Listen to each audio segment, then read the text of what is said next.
Hi friends, it's Miss Sears. We are going to read Take It to the Queen today. Alright. Once upon a time, a king had a dream that the only woman worthy to be his queen would be born of a certain village in his domain. The king promised the people of this village, "I shall provide for you if you will serve me and do not shame me. And when I find the woman who is to become your queen, and we have a son, I shall send him to sit on the village council to teach you the secrets of royal wisdom." Documents were drawn up. The signatures of both the king and the mayor were secured. Faithful to his word, the king saw to everything for the villagers. He built a bridge so that they would not have to descend into the dark valley. He erected an aqueduct to bring them clear water. He set aside the largest timbers for their buildings, and he bred fine foals for their stables. Foals are baby horses. Oh, here, I'll show you that picture. See? We're in the king's bedroom. The king reserved the choicest seeds for them, so that their bread baked up rich and fragrant, and their fruits grew ripe with nectar. He routed the finest canvases, parchment, and marble to them, so that those who yearned to, could use their talents. Ooh, look at the people using their talents. There's a painter and a seamstress, somebody who sews, and it looks like a sculptor. Cool. The king sent gold faucets for their fountain. The children drank from that gold. Horses bent their necks to its overflow. Women wrung wash in its reflection, and travelers refreshed themselves in the king's generosity. The villagers lived just as the king willed, and in that conformity they found perfect safety and joy. Look, they look so happy playing at that wall. By and by, the finest girl was indeed born in that village. As she grew, she never carried wood without filling the baskets of weaker neighbors. She never baked bread without laying out loaves for others. And although death took her parents, she always denied herself some pleasure so that she might bestow it on others. See, she's right there with the circle around her head. I feel like she's giving out bread to some friends.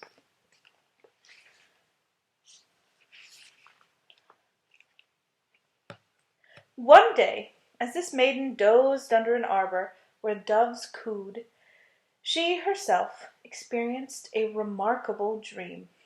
An angel approached, bearing a noble son whose flesh glowed and whose glance pierced her heart with both sorrow and joy.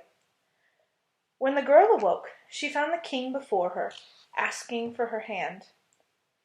"Your wish," she told him, "has always been my own, and always will be."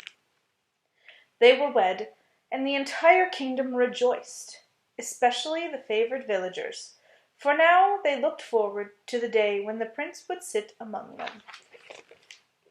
So there she is. There's the king. Well, it looks like she's like in a circle of rocks or something. I don't know. Looks really cool. There's Angel. Did you see it? The queen went about the kingdom, bread for the hungry and roses for the weary, tucked into her mantle. She helped newborns enter the world, and cradled the aged, leaving it.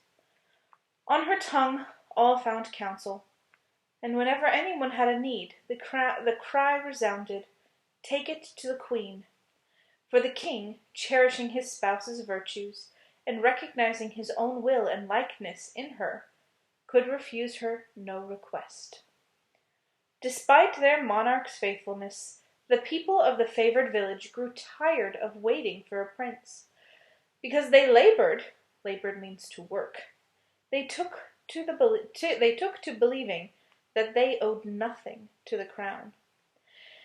And because they knew the prince would be one of their own, they imagined that they had merited the king's extravagances. That means they started to think like they deserved everything the king had gotten them, that it wasn't a gift anymore. They neglected their duties until the water ran brown, and their harvests fell to the ants. They charged a toll over the bridge, and they replaced the gold faucets with those of bronze, cheating one another as the objects changed hands. See the queen right there? She's helping the lady.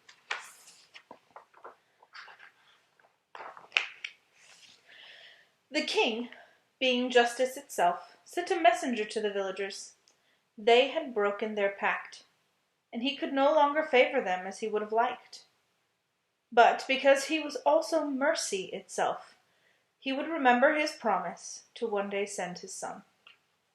One night the villagers gawked at fireworks issuing from the castle. Because their charity had grown so cold, and their reason so dim, they barely cared or comprehended that the promised child was now born to them. Look at those fireworks all in the sky. You see them? There's a star shooting too.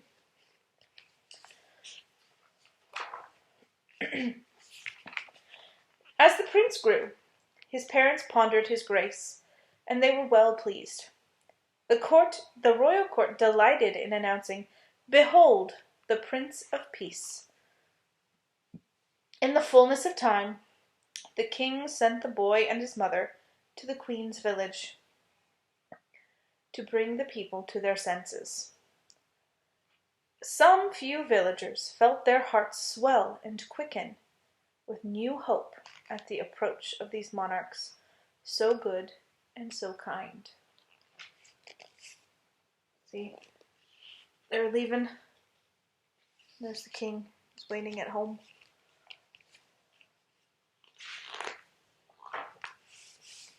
But instead of giving the prince his rightful seat on the village council, a mob spirited away his fine horse, means they stole it, and ransacked his rich saddle, means they tore it apart and made sure to get all the parts that were expensive.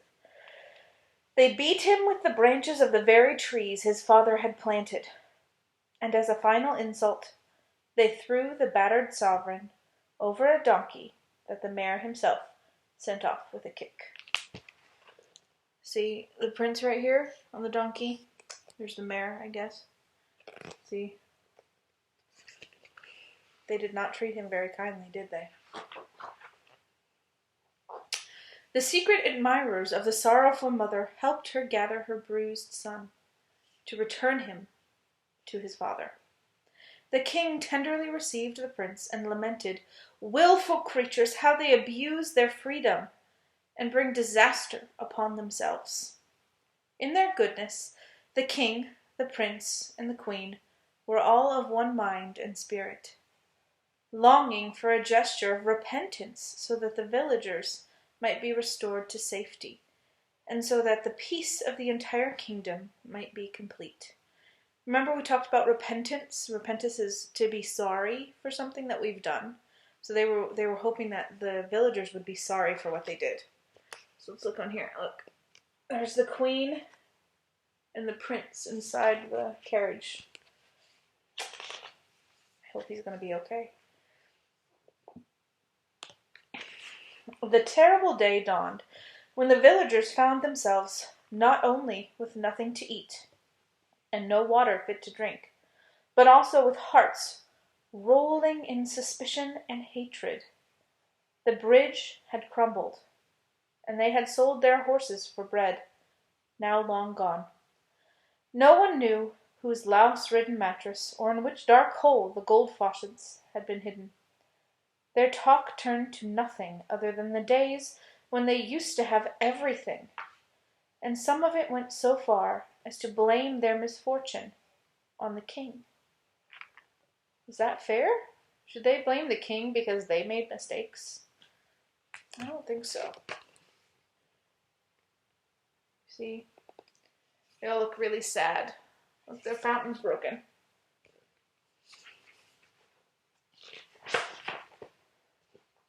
Rebellion welled up, but the queen's cohort argued.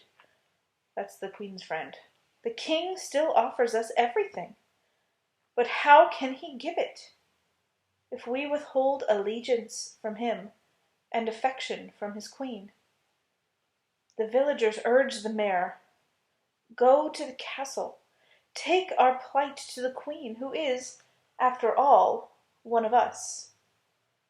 Ask her to beg the king's mercy, not only because we and our children are about to die of wretchedness, but because we are sorry for the way we abuse the prince, and because our monarchs are good and deserving of all of our love." The villagers searched for a peace offering. Finally they plucked one fruit that had remained to them, an apple, small and deformed, with a wormhole in its skin. Seems like a really sad present, right?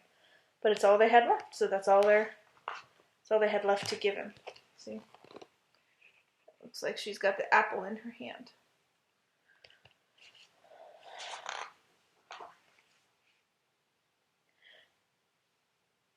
Oh, goodness. Miss Sears has a friend with her. Look. A guinea pig. She's sitting with me while I record. The queen received her neighbor with solicitude. With great joy, she heard of the villagers' change of heart. The mayor told her, "We have reduced ourselves to nothing but this rotting apple. I fear it will offend the king, whom we have already too much offended. We are not worthy to approach him ourselves, and so we beg you to intercede on our behalf." The queen carried the apple into the royal chambers, and as she related all she had learned from the mayor, she handed it to her son, who regarded it and passed it to his father. The king halved the fruit and carved away its decaying flesh. So he cut it all up, make sure all the bad, gross parts are gone. He removed its worm and peeled its blemished skin. He then returned it to the prince, who sliced the offering into wafer-thin wedges. So they made the gross apple into something really beautiful and wonderful. With her own hands, the queen arranged the fruit on a gold platter. She finished her account with the request that the king grant an audience to her penitent neighbor, who had treated their son with contempt. So she wanted the king to see her neighbor who was really sorry, even though he had treated their son really badly. The prince himself urged his father to accept the request of so tender a mother, and to offer the poor mayor some of the apple, now transformed into a delectable delight. See, there's the queen. She's got the nice-looking apple now. There's the mayor and hiding behind the door. I would probably hide too. With joyful hearts, the villagers welcomed the prince to preside over the village council. He taught them the secrets of royal wisdom. The water in their aqueduct ran clean again, and the bridge was rebuilt. Sturdy foals once again pranced in the hills above the village. Grain soon overflowed from the storage chests. Luscious fruits ripened in the orchards, and the villagers returned to their peaceful pursuits. Here's the prince in the middle. That looks like a really familiar picture, doesn't it?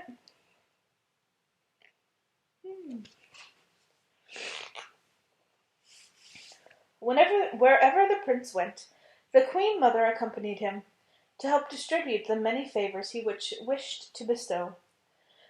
One day, as she was stuffing a mattress with fresh straw, the queen came upon the gold faucets. These she entrusted to the mayor's judgment. He in turn presented them to the people, who wished to return them to the king. Their very confidence in the king's spirit of goodwill freed him to restore even this neglected grace to his people. So there's the queen.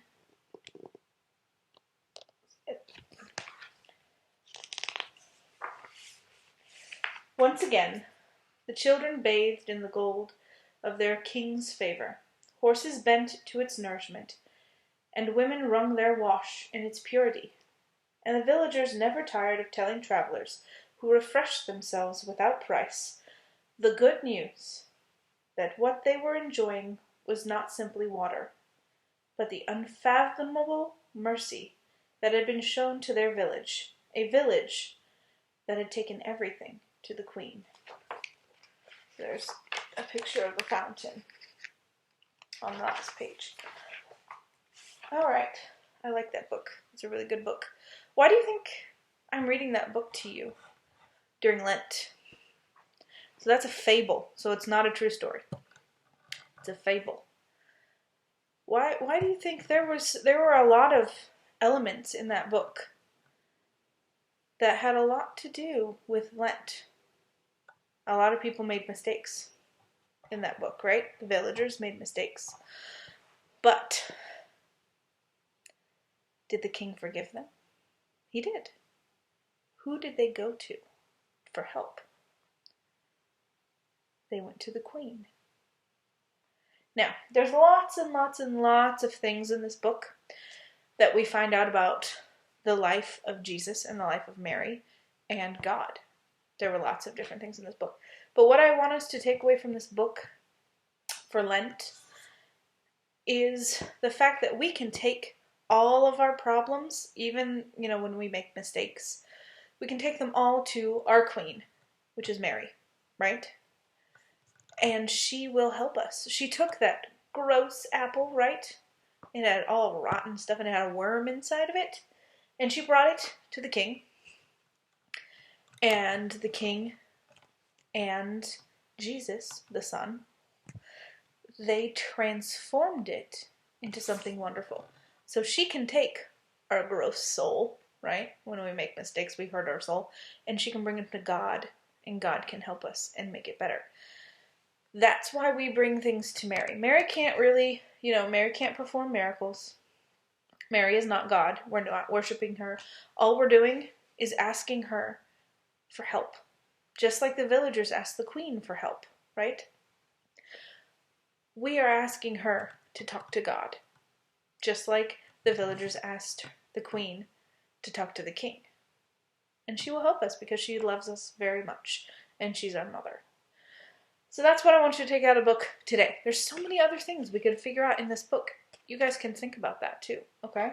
All different things that this book made you think of. We'll talk about it later.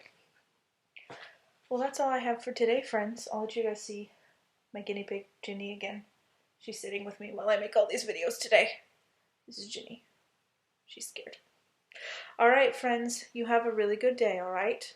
Bye.